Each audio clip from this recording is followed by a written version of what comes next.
Hey guys, welcome to episode 5 of Madoka Magica. We're getting close to halfway through here. Yeah. You have McGann the Fangirl. And the Bagel Ghost. And this is a very Sayaka-centric episode, more so than even the last one, which is where Sayaka became officially a magical girl. She sold her soul to the Neko Devil to save a boy who doesn't like her.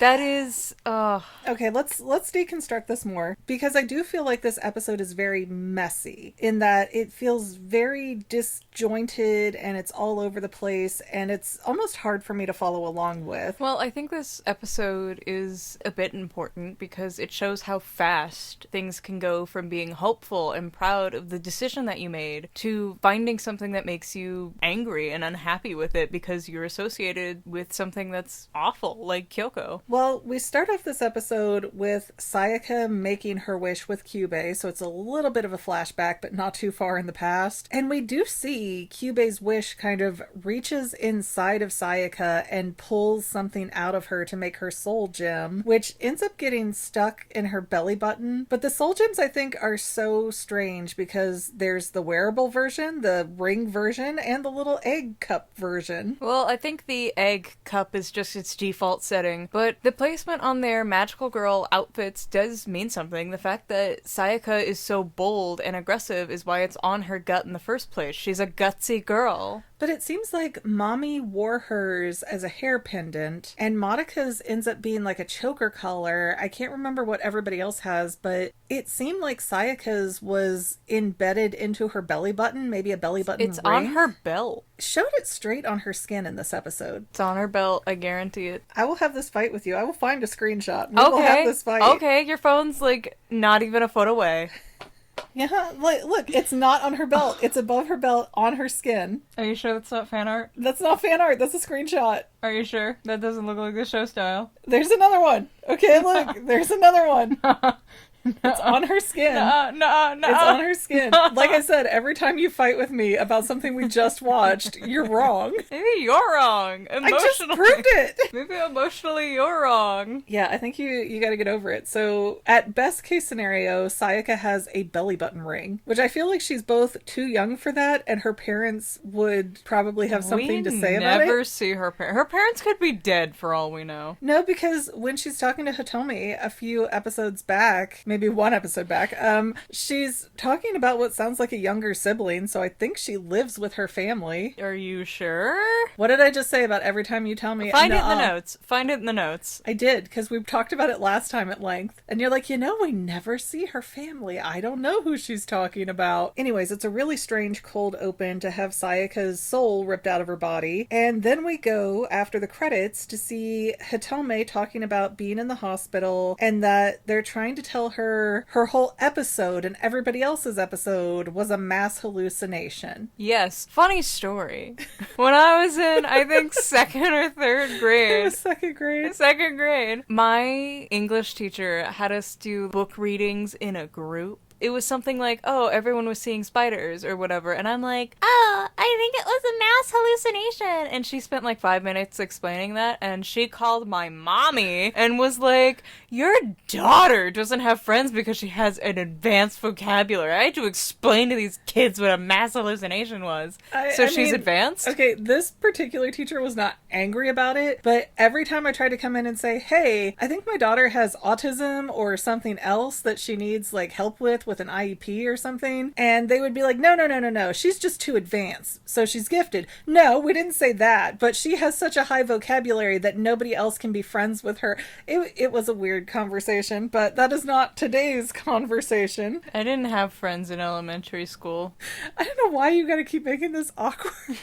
Just let us move on, please. I'll be a magical girl! But as Madoka and Sayaka get away by themselves, Sayaka seems really upbeat. She's talking about how happy she is, how much she feels like being a magical girl was her calling and she was meant to do this. And again, none of them have pieced together, hey, we've never seen a magical girl in high school or older. Like, this is not a long-term career. They aren't really searching each other out. For right now, this is still a new shiny toy that they haven't asked questions about yet. They also mention the name of their city, and I don't know if this is a real one or not. Mitakihara? Mitakihara City is what I wrote down. At least in the dub, they say Mitakihara. They literally didn't. I just wrote it down as she said it. I have watched this show 8 million times. And you still get everything wrong when I ask you. Well, I think maybe you're wrong. I think you're trying to shove your kanji. Stick to color theory. How dare you? By the way, tell us if you want me to yap about color theory. I've got a whiteboard. Anyway, I feel like all of the overwhelmingly positive emotions that Sayaka's feeling right now, I don't want to say is completely manipulated or implanted, but is at least being amplified by Kyubei to some degree, because the quickest way to make someone want to join in to your little cult is to rave about how good it is. Oh, it's like the Mormons, where there's Be literally... careful. Yeah, there's literally this thing inside the Mormon church where they're supposed to always present as happy people because they want it to persuade other people that, hey, we know a secret you don't, so you should join us. And I do think that Kyubei, after making a contract with these girls, at least has some grip on their emotional and mental state, because even later, Sayaka says that she feels more at ease if Madoka's nearby, which is something that Mommy also shared a very similar sentiment to, which feels very weird. Why does this girl, who's a liability on a battlefield, bring you any ease at all? She should be something that makes you anxious. Well, that's interesting, and I had not thought of it as Kyubei being able to control their emotions, because he seems to set them up for failure so that they have big negative emotions quickly. I just thought Sayaka was really happy to feel like she's doing something. And that's totally plausible for Sayaka's character. I just think that that's really weird to have this girl who does basically nothing except being able to become a magical girl later when you need her to, when Kyubei needs her to. It feels like another tactic to rush her into a contract. Speaking of weird, something else that hits me really weird with this episode. So Sayaka goes to visit Kyoske in the hospital, and his hand's all better, but he's like, well, I can't leave yet, because one, they're curious about how my hand got so repaired so quickly when it was supposed to be damaged forever, and two, my legs still don't work right. What? Girl, she did a mommy. But at least mommy has the excuse of, I was in the car wreck and maybe dying, so I made a wish very quickly without thinking it through. Sayaka thought this through. Episodes. Sayaka thought this through for weeks. A friend died, and she still couldn't. And Sayaka couldn't go, I want Kyoske to be restored to how he was before his accident. I want him to be whole. I want him to be at 100% health. The girl just wished to fix his hand. Just his hand. Forget his legs. The legs don't do much, the fingers do. So he can't get away. We had very different thoughts. So he can't get away from Sayaka. He still needs her. I wonder if that was an oversight on Sayaka's part, that she just thought, well, I have to fix his hand because that's the part that's important. I do think that's genuinely just an innocent oversight, because later Kyoko will approach Sayaka at Kyoske's house and is like, well, I could break him entirely for you and then he's yours and yours alone. And she's like, don't do that. You're evil. How dare you? But that's kind of the problem here too, is because we never see what Sayaka's relationship looks like with Kyoske before his accident. So did he like her? Were they friends? Did they have any inkling of a relationship? Or is he only tolerant of her because she's the only one that comes to visit him in the hospital now, and so she needs him to stay a little bit disabled so that he still needs her? Oh. You've thought about that, haven't you? I'm not sure if this was towards the end of the series or in the movie, but I do remember seeing a smallish clip of Kid Sayaka watching Kid Kyoske do a recital. So they've at least known each other for a while. Yeah, but was it like, oh, for a while we were in the same music school, so we know each other passingly, or were they BFFs? Because I had a similar situation in my high school. There was a boy who had leukemia, and one of the girls in his classes was the only person to really go visit him aside from his family. And so they got really close, and people were like, oh, you got to marry that girl. And, you know, they didn't end up becoming anything, but it was just kind of weird how they didn't have a relationship before, but then he got in the hospital and they did. So, I mean, I've seen things like this happen firsthand where I'm kind of like, I wonder what the case is. Maybe she wished on a magical cat to heal him, and then he ran off with her best friend. Well, actually, he ended up relapsing, and the insurance refused to pay for it because they said he was too young to have cancer, and he died. That's America. America. That's not how cancer works. That's how America works, though. Anyways, so Sayaka takes Kyoske up to the roof. There's sort of a celebration for him where they pull out his very expensive violin and he's playing it beautifully. He's in a wheelchair and she takes him to the very top of the building. It did feel like Erased for a minute where they try to throw him off the roof at the end, but, you know, different anime. Is it? But it did really feel to me like the musical number went on a little bit too long. Well, you're supposed to feel it. Yeah, I could feel it in 5 seconds. Let's get back to the plot. Again, this episode is very disjointed to me and it's making some weird choices. That's where I'm gonna argue with you. I feel like no one would understand Sayaka's wish if we never got to see any real payoff. Are you drinking? It's just a little water. Chat, can you hear that suckage?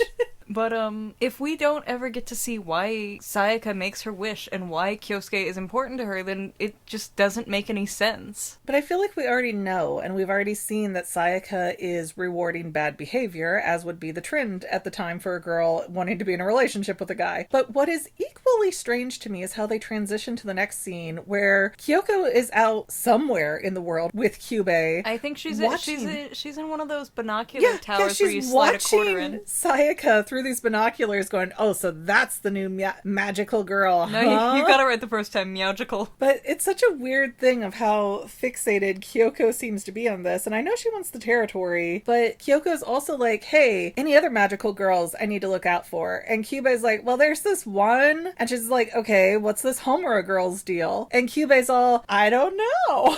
It's a mystery. And Kyoko's really the only one to call Kyubei on his nonsense, because she's like, what do you mean you don't know? You would have had to have given her the wish. Yeah, I know. Isn't it weird? Ha ha ha. And we just move on. She's what you'd call an irregularity in this world. And then we see Homura and Madoka having dinner, I guess. Coffee. No, Madoka has a whole tray with like French fries. She's at like a McDonald's type place. I'm trying to remember. Yeah, because she had a whole tray and Homura's tray was empty, because I was thinking, did Homura already eat really quickly? Or no, Homura only had the coffee. maybe Homura only had coffee, but Madoka had a whole tray of food, I promise. Whatever. And Homura does sort of take responsibility here and say, yeah, Sayaka should have never been allowed to make that wish, and I should have been looking out for her as much as I've been looking out for you. You're just a mess. It seems odd how many times has Homura reset this timeline, and she's only just now thinking about, oh yeah, I shouldn't have let Sayaka make a wish either. When your crush is nearby, you're gonna act like a better version of yourself. That's what I wonder. Is this all for show because Homura's trying to sort of manipulate Madoka into not making a contract with Kyubei? Or is this really a moment where Homura's feeling, oh, I have made some mistakes? No, I guarantee you she feels nothing for Sayaka. That's what I think, and that's why I think this moment is so weird that she's taking this blame onto herself. when She's she at doesn't- least saying it. Yeah, she doesn't seem to care about Sayaka otherwise. And I don't know where Madoka's family thinks she is all day. I'd be very concerned if my like 12, 13-year-old girl was missing all day like this. I think Madoka's 14. Well, she wanders over to Sayaka's house, which her apartment does not look as nice as Madoka's or Mommy's. Just Well, saying. Madoka lives in a house. Is it a private house? Yes. Oh, okay. Good for her. They have a garden and everything. Lots of Japanese apartments have weird garden situations. It's an odd setup over there. But Madoka shows up at Sayaka's house. They go on patrol together. Kyubei's doing only Madoka psychic projection talk. Which feels odd. It does, because Kyubei's like, I'm keeping an eye on you because I'm glad you're here, and if we have a problem, then you can make a wish. And it almost sounds like he's gonna stir up trouble just for the sake of trying to force Madoka into a wish. And he doesn't even advise Sayaka later to try hunting witches first so that she can have grief seeds. She's going after familiars because that's what Mommy did. And so Sayaka does find a familiar labyrinth on her patrol, so it's not a full witch. And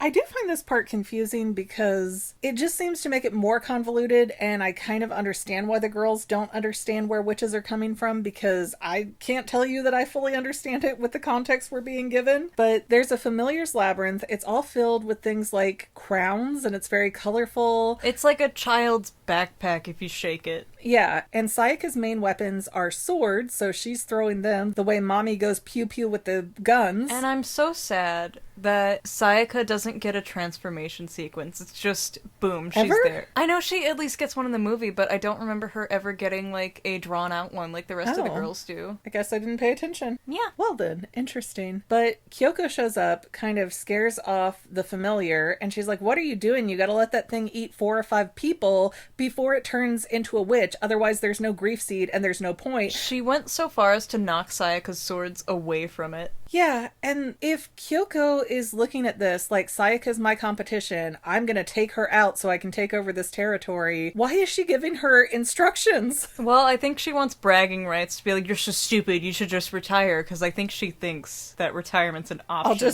I'll just shame you out of your job that you're stuck doing forever. You'll break your own soul gem. But Kyoko's weapon is really interesting, and I love it because it's a chain link spear. I've never seen anything like it, and so it's got the long spear pole to it when she wants it. Otherwise it's like nunchucks, floating all over the place. Huzzah. I do not understand how her spear works. I think it looks really neat. It is absolutely 100%, but like, how? Well, how are mommy's 18th century muskets loaded? Well, I mean, you at least understand how that works as a technology. I don't know. I don't know Japanese weaponry very well. That could very well be something that does exist. I know they have chain scythes, and that makes sense. But Kyoko takes that spear and puts it right up against Sayaka's throat. Yes, mommy, more. Yeah, and she is just so intense, and I kind of love it, even though she's a horrific mess. She is a sadist, and we live for that. Well, Sayaka's a masochist. They're perfect for each other. Well, they get in this big fight, and they go back and forth, back and forth. Kyoko seems to win, and then Sayaka gets back up a second later, and Kyoko's going, that should have put you in the hospital for 3 months. At least. At least. And Kyubei's all, oh, yeah, she made a wish to heal somebody, so now she's got really fast healing abilities. I don't think they're gonna stop on their own, and if you don't mind using force, you could stop them. Yeah, so this very elaborate fight between Sayaka and Kyoko, who they don't even know each other to have this much beef. This fight just keeps going on and on and on. Kyubei's sitting there with Madoka going, make a wish so you can help, make a wish so you can help. Okay. But I think this fight is less of like we have beef and more of the cat and mouse chase that we see in Coraline. You remember when the cat picks up a rat and kills it right in front of Coraline just to prove a point? Sure. This feels like she's just trying to prove a point. I don't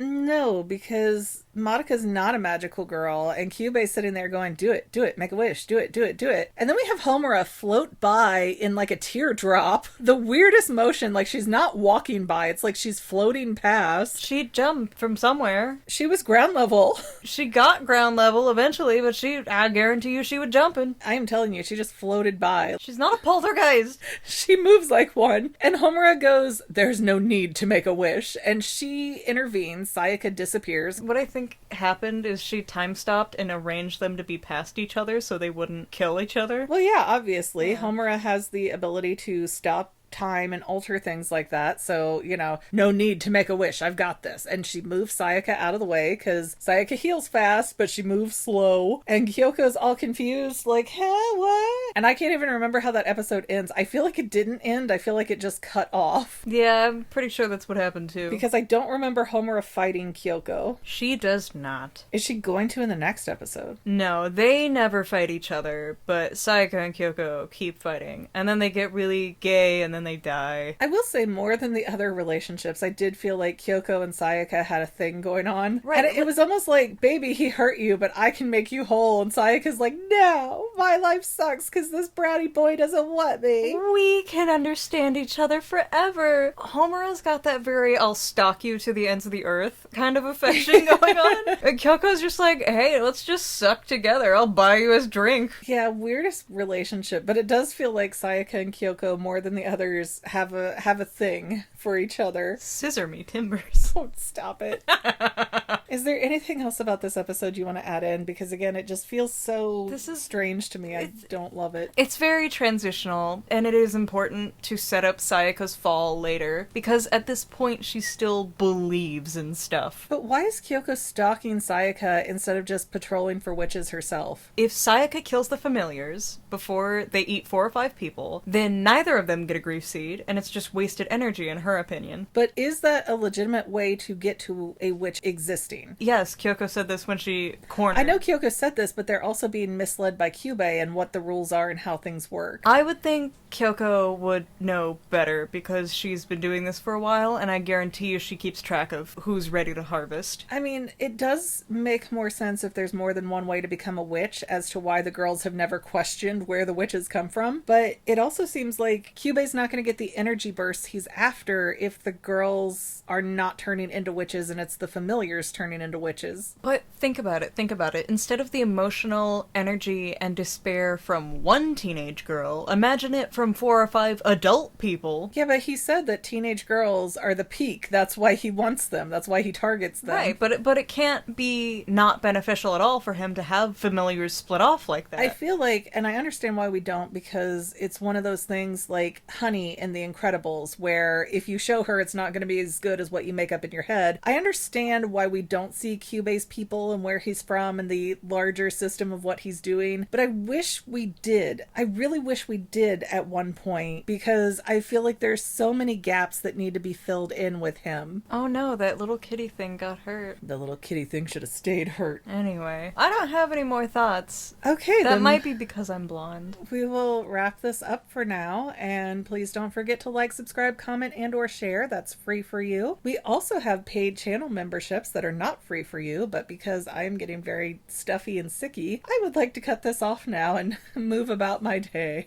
Grant our wish. It's less expensive than your soul. See you next time, guys. Bye. And to any of my members here on YouTube, a huge bottom of my heart thank you for all of your help and support. If you would like to become a paid channel member, there is a link in the description below. Thanks again, guys. Love you. Well, family members, we're almost done, but I want to invite you to hang out with me in some other places. I'm on Twitter and Instagram as my own personal self, and I have a Facebook page too, but I mostly just post photos over there. And sometimes people say, "Hey McGann, I want to mail you something. How do I do that?" Easy. Just click the About tab on my channel page, and my most current P.O. Box info will be right there. I also run another channel, The Family. It's really a hodgepodge channel where we might post anything. Oh yeah, and I also sell shirts and stickers and stuff with the Family and the Fangirl logos. If that is your cup of tea, I have a link in every description of every video. Finally, if you want to help out the Fangirl channel and make sure I'm putting out video essays for years to come, the best way you can help is by subscribing and watching more of my videos, whether they're new, old, whatever. Maybe even share 1 or 2 on social media, help spread the word. People who watch to the end of videos, like you, helps to tell the site, hey, this is a good video, we should recommend it to other people. So if you made it this far, leave me a comment of something like, hey, I made it to the end. Love ya. See you next time, family members. Bye.